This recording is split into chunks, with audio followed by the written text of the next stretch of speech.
और ये कहां से आगे भूतने के बार बार कहते हो धर्म और जाति के नाम पे तुम बकवास करते हो। कितने जातिवादी गुंडे, कितना जहर भरा हुआ है इनके अंदर। कहीं ना संत फंत अंत, ये संत ऐसे कहेगा जाति सूचक शब्द है। भारतवासियों की जातियां ना 6743 जातियां हैं, भूतनी के तुमने ही बनाई है। और सारे के सारे खड़े हो गए ना तो तुम्हारा भूत उतार देंगे 2 मिनट में। है देश के भारतवासियों गाली देता हमारे दयादान पे पलने वाले हैं सड़े हुए आतंकवादी मानसिकता के भूतनी के जातिवादी गुंडे। ये क्या राष्ट्र का निर्माण करेंगे? ये आतंकवादी है, देशद्रोही है, जो भारतीय संविधान के खिलाफ जो बोलते हैं। इसमें मुकदमा करो अंदर और इसे जेल के अंदर डालो। ये धर्म के नाम पे कलंक है। चल तू गंदा आदमी। कौन सी दिवाली? ये देश का दिवाला निकल चुका है। दिवाली कौन मनाएगा? दिवाला निकाल दिया देश की छोटी छोटी बच्चियां। देखा नहीं पिछली दिवाली पे क्या ले रही थी? तेल, दियों से तेल निकाल रही थी। ये विश्व गुरु का देश है। आप मुझे बताओ, ये विश्व गुरु है? देश को बर्बाद कर दिया इन लोगों ने, पाखंडियों ने। अपने इनके लोग कुछ भी करें, बलात्कार करें तो चमत्कार है, और दूसरे लोग कुछ भी करें, बेचारे आंदोलन भी करें, हक और अधिकार की बात करें तो वो देशद्रोही, आतंकवादी है। नमस्कार, मैं ब्यूटी गिरी और आप देख रहे हैं नेशनल दस्तक। आज तक बाबाओं का एक ट्रेंड चला हुआ है SC ST OBC को अपमान करने का। कभी कोई कह देता है कि राम को नहीं भजते तो तुम नीच हो, उसके बाद जाति सूचक शब्द। तो कभी कोई कह देता है कि OBC अपनी ऐसी तैसी करवा ले। और इसी मुद्दे पर हमारे साथ बातचीत करने के लिए मौजूद हैं नरेंद्र नंदा भाई। क्या कहेंगे इस शब्द पे? आप क्या कैसे सोचते हैं? कौन सा शब्द? ये जो रामदेव बाबा और राम भद्राचार्य ने जो अपमानजनक शब्द कहे हैं OBC और SC ST के लिए, क्या कहेंगे आप इस पे? पहला नंबर तो उसका नाम है मरा भद्राचार्य, अंधाचार्य। समझे नहीं? मरा अंधाचार्य। अबे अंधे, तू इतना ज्ञानी है तो तेरी आंखों की ज्योति कहाँ चली गई? पहले ये ठीक कराता है। बताएगा अबे भूत नहीं बालो, तुम कहाँ से आ गए हो? ऊपर से तो अंधे हो ही, अंदर से भी अंधे हो, दृष्टिहीन अंदर से भी हो। है और क्या किए थे? कर्मों के आधार पर तू बोलता है। पिछले जन्म में क्या कर्म करे तूने? महिलाओं को छेड़ता होगा, जब ये अंधा कर दिया तो ईश्वर ने तुझे। है और बदतमीजी कर रहा है। जाति सूचक शब्दों से तू लोग को ऐसे बोलेगा, भारतवासियों को? अबे विदेशी भिखारी हमारे दयादान पे पलने वाले, हमारे दयादान पे मैडम पलते हैं। है हमारी दक्षिणा, हमारा दान, और हमें ही दिखा रहा तू आंखें है बे। और ये कह रहा धर्म के नाम पर। अबे कहां से आए अंधे? और ये कहता उसका वो क्या कहना, कौन है इनका गुरु? भागेश्वर। भागेश्वर किसका गुरु है? ये उसका गुरु है। तो एक बात बताओ, जब गुरु और चेले ऐसे हैं तो ये नहीं कर सकते कुछ? इन्हें भी तो कुछ करना चाहिए कि नहीं करना चाहिए? वो मंत्र फूंकता है, उसने अर्जी निकालता है, ये करता, अर्जी निकाल के इसकी आंखों की ज्योति ले आता। जब इतना चमत्कारी हनुमान उसके इशारे पे चलता है तो है ये नहीं कर सकते थे? और ये कहां से आगे भूतने के बार बार कहते हो धर्म और जाति के नाम पे तुम बकवास करते हो। कितने जातिवादी गुंडे, कितना जहर भरा हुआ है इनके अंदर। एक वो जातिवादी गुंडे 11 कौन से? वो जो थे वो बिल्किस बानो के साथ जिन्होंने रेप करा, और उन्हें क्या करती है सरकार? गृह मंत्री लेटर लिख के भेजता सरकार को, है किसकी? गुजरात सरकार को, कि ये जो है बड़े संस्कारी लोग हैं, इनको छोड़ दो, बलात्कारी संस्कारी हो गए भूतनी के, इन 11 को छोड़ दें। और इनका स्वागत करती है भी सिंधु परिषद, है मिठाई खिलाती है, मालाएं पहनाती है, जैसे कोई युद्ध जीत के आए हो भूतनी के। एक महिला का बलात्कार करा है, और उसका गर्भवती थी वो, है उसके घर के 7 मेंबर मार दिए, और एक छोटी बच्ची पटक पटक के मार रहे थे, बगल में बलात्कार कर रहे। क्या बीत रहा होगा? किस न्याय की गुहार करेगी वो महिला? है बहन बेटियां सबकी बराबर होती हैं, किसी के साथ अन्याय होता है तो ये बर्दाश्त नहीं किया जाएगा, ये देखने की जरूरत है। और ये अंधा जो भूतनी के अंधे है, तेरी जो है ना अगले जन्म में गूंगा पैदा होगा, भारतवासियों को कहेगा तो कुछ लोग नाराज हो जाएंगे। बाबा संत को आप ऐसा कह रहे हैं, लाखों लोग मानते हैं। कहीं ना संत फंत अंत, ये संत ऐसे कहेगा जाति सूचक शब्द है। भारतवासियों की जातियां ना 6743 जातियां हैं, भूतनी के तुमने ही बनाई है। और सारे के सारे खड़े हो गए ना तो तुम्हारा भूत उतार देंगे 2 मिनट में। है जितने तुम चिल्लाते हो, आगे पता नहीं कहां से आए, चलाना फिरा जाता है, ऐसे लगता है कि पता नहीं कहां से आ गए मेढक सा। है ये कौन है? ये अंधाचार्य भूतनी का। अबे वो दोबारा कह मत दियो आप आगे से, समझ गया ना? नहीं आंखें ना तेरी निकाल देंगे, बता रहे हम तेरे को। है देश के भारतवासियों गाली देता हमारे दयादान पे पलने वाले। तू बता क्या काम करता है जीवन भर? क्या काम करा? गाली तो बजाया भूतनी के तूने, है कि खेती करी है, फावड़ा चलाया, रिक्शा चलाया, मेहनत की तूने, गाल बजा दी और बन गए। कितनी किताबें लिख दी है? ऐसे को तो सरकार देती है, वो कौन सा इसे दिया है? हाँ पद्म विभूषण ऐसों को देती है, सड़े हुओं को। है सड़े हुए आतंकवादी मानसिकता के भूतनी के जातिवादी गुंडे हैं, जिनमें जातीय की राखी इतनी हीन भाव भरा पड़ा है कि दूसरी जातियों को गालियां देते हैं। ये क्या राष्ट्र का निर्माण करेंगे? ये आतंकवादी है, देशद्रोही है, जो भारतीय संविधान के खिलाफ जो बोलते हैं, समझे नहीं, और धर्म की बात करते हैं। पहले संविधान बनाया वो धर्म बनाया, पहले बताओ।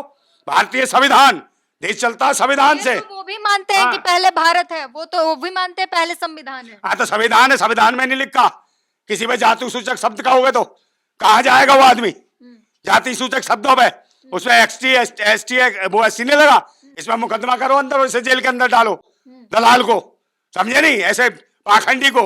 ये धर्म के नाम पे कलंक है और ये ब्राह्मणों के नाम पे कलंक है, जो अपने आप को इस तरीके से दूसरी जातियों को गालियां देता है। ऐसे आदमी को अंदर डालो जेल के अंदर, और नहीं डाला तो देख लेना आंदोलन होगा। चल तू गंदा आदमी।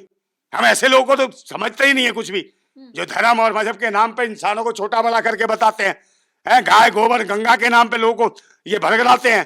ये वो लोग हैं पाखंडी ढोंगी, खुद से कमाया खाया नहीं जाता और दूसरों को ज्ञान पे लेंगे, उन्हीं का खाते हो, भीख मांग के नहीं घर आते हो। भीख मंगो, अपने औकात में रहो, नहीं तो जहां से आए वहीं भेज देंगे। विदेशी भिखारियों की नाजायज संतान हो तुम्हें, विदेश से आए विदेशी भेज देंगे। सबसे पहले इनका डीएनए चेक करो, भूतनी के स्वदेशी का नारा देते हैं। वो दिवाली मनाने की बात कर रहे हैं 22 तारीख को, और पूरी दुनिया दिवाली मना रही है। कौन सी दिवाली? ये देश का दिवाला निकल चुका है, दिवाली कौन मनाएगा? दिवाला निकाल दिया देश की छोटी छोटी बच्चियां, देखा नहीं पिछली दिवाली पे क्या ले रही थी? तेल, दियों से तेल निकाल रही थी, बातियां नहीं छोड़ रही थी, और उसमें काय में बोतल में इकट्ठा कर रही थी। वो बोतल में इकट्ठा करने के बाद भी तो ये हालत है भारत की। बहन बेटियां सुरक्षित नहीं है, बच्चियां सुरक्षित नहीं है, ये विश्वगुरु का देश है। आप मुझे बताओ, ये विश्वगुरु है? ऐसे देश नहीं चलता। देश की बचाने की इज्जत की जरूरत है। हम मंदिर मस्जिद की बात नहीं करते, बहन बेटियों की इज्जत की बात करते हैं। और यहाँ भुखमरी है, 87 करोड़ लोगों को खुद प्रधानमंत्री कहता 4 किलो चावल 4 किलो गेहूं देता हूं, उनको 87 करोड़ों को पहुंचा दी तेल की शीशी, या दिए पहुंचा दिए जो दिवाली मना लेते, या बाती पहुंचा दी, समझे नहीं। 108 फुट की तो बातियां ले जा रहा वहां, और इनको कौन पहुंचाएगा? बस सूखा चावल सूखा गेहूं भसक लेंगे, ना जलाने के लिए ईंधन है, ना तेल है, ना मसाले है, ना मिर्च है, ना कपड़े हैं, ना लत्ते हैं। बताओ क्या करेगा आदमी? ये बताओ ना तुम मुझे। देश को बर्बाद कर दिया इन लोगों ने, पाखंडियों ने। अब तो गिरफ्तार कर लिया उन्हें। गिरफ्तार क्या, इनको न्याय मिलेगा? वो तो योगी जी कहते हैं कि सुबह लड़की को छेड़ा किसी ने, शाम को एनकाउंटर, तो उनका एनकाउंटर क्यों नहीं करते? उस महिला जज के साथ बदतमीजी करता हो, जज का एनकाउंटर कब करेंगे? तो इनका कोई भी काम सही नहीं कर रहे। अपने इनके लोग कुछ भी करें, बलात्कार करें तो चमत्कार है, और दूसरे लोग कुछ भी करें, बेचारे आंदोलन भी करें, हक और अधिकार की बात करें, तो वो देशद्रोही है, आतंकवादी है, नौटंकीबाज है, सब बर्बाद है। अब ये देख लो राम मंदिर उद्घाटन में बाकी सब है जो विपक्षी पार्टियां नहीं आ रही, वो सब राष्ट्रद्रोही है, देशद्रोही है। और जो शंकराचार्य नहीं आ रहे, उनके बारे में क्या कहोगे? वो भी देशद्रोही है, राष्ट्रद्रोही है। हमें अंधभक्तों बताओ, भूतनी क्यों तो ये भी राष्ट्रद्रोही देशद्रोही है। पहले सोचो, जातिवादी है। ओबीसी प्रधानमंत्री उद्घाटन करने जा रहे हैं, तो ये जातिवादी ब्राह्मण नहीं चाहते ओबीसी जो है उद्घाटन करे। कहीं ना ओबीसी आरएसएस की प्रयोगशाला से पैदा है, कहीं ना ओबीसी नौटंकी कर रहा है, तानाशाह शासक है, सब पीछे से बैकअप है आरएसएस का, ये खुद कर रहा है। ये कुछ शंकराचार्यों को हटा के जो कुछ है आरएसएस के हाथ में ले जाना चाहता है, कि आरएसएस का बाप मोहन भागवती शंकराचार्य का सबसे बड़ा बाप है, समझे नहीं। तो मोहन भागवत करा रहा है और ये कर रहा है, शंकराचार्यों का अपमान ये खुद करा रहे हैं दोनों, आरएसएस वाले और ये भाजपा के नेता, समझे नहीं, इसलिए वो कर रहा है। और ये कहां से कर देगा? जो अधूरा मंदिर है, सिर्फ राजनीति 2024 का चुनाव जीतना, उसके लिए हरकतें कर रहे हैं, बस ये है कहानी। तो जनता भी तो खुश है ना, वो कह रही है कि राम को लाए हैं, उनको लाएंगे। और राम को ये कहां से ले आएगा? राम तो सबको लाए हैं भाई। अच्छा, अब भी मानने लगे क्या राम को? राम तो सबको लाए, ये लाए ना, इनके कहते हैं भक्त है, तो ये कहां से ले आया राम को? तो कल में जब राम बसा है, तो ये कहां से वो कर देंगे? प्राण प्रतिष्ठा कहां से फूंक देंगे? अगर प्राण प्रतिष्ठा, इतने ही प्राण डालने की आदत है, तो पुलवामा में जो 42 शहीद हुए सैनिक, उनमें प्राण डाल देता मोदी है। वो जो उरी में पठानकोट में जो शहीद हुए सैनिक, उनमें प्राण डाल देता, उनकी बेवाएं रो तो ना रही होती आज, तो ये प्राण फूकेगा? क्या मजाक, क्या लॉजिक नहीं है कोई भी चीज का। ये सब पाखंड है, देश को बरगलाने का काम है। यहाँ मंदिर मस्जिद के नाम पे मोबलिश, इनके पास कोई मुद्दा नहीं है, इसलिए 2024 का चुनाव ये मंदिर को बनाना चाहते हैं। ये देश के धर्माचार्य भी समझ रहे हैं, सभी लोग समझ रहे हैं कि पाखंडवाद है और कुछ नहीं है, ढोंग है। और एक ध्यान रखना, उद्घाटन कभी मंदिर का नहीं होता मैडम, उद्घाटन होता दुकान का, कंपनी का। तो एक कंपनी और दुकान है इनकी, मंदिर नहीं है। ये कंपनी और दुकान है। नहीं, प्राण प्रतिष्ठा हाँ, कर तो रहे हैं। प्राण प्रतिष्ठा अलग से की जाती है, तो करे उद्घाटन होगा। प्राण प्रतिष्ठा तो वो करेगा इनका शंकराचार्य, वो करेंगे लोग। और जो धर्माचार्य हैं और जो इस ट्रस्ट के मालिक थे, वो ट्रस्ट भी छीन लिया इस मोदी ने, अपने नाम से ट्रस्ट बनवा लिए हैं इन्होंने। सारे आरएसएस वाले बैठ गए, सारा पैसा वो लूटेंगे, और कौन लूटेगा?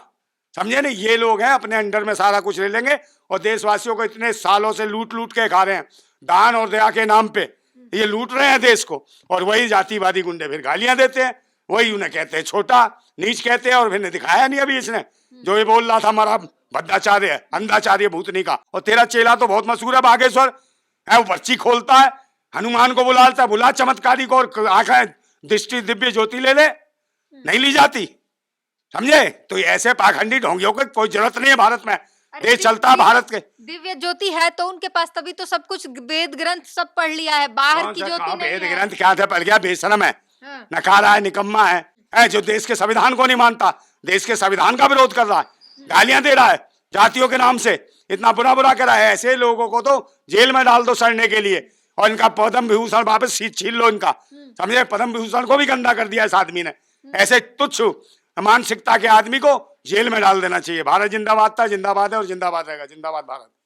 तो आपने सुना किस तरीके से इन्होंने बताया कि ये जो गाली देने का ट्रेंड चला हुआ है और अपमान करने का जो ट्रेंड है, उसको ये इन्होंने पूरी तरीके से बता दिया कि क्या कुछ मानसिकता रहती है, और कहीं भी कोई भी आता है, कुछ भी बयान देकर जाता है और अपमान करके जाता है। पूरी बातचीत पर अपनी प्रतिक्रिया जरूर दीजिए। कैमरामैन आशीष के साथ beauty green, national Dastak. National Dastak की आपसे गुजारिश है कि अगर इसको बचाना चाहते हैं तो नेशनल दस्तक को सब्सक्राइब करने के लिए रेड कलर के सब्सक्राइब बटन को दबाएं, फिर बेल आइकन की घंटी दबाएं। नेशनल दस्तक को बचाने के लिए बहुत जरूरी है कि हर खबर को शेयर करें, लाइक करें, कमेंट जरूर करें।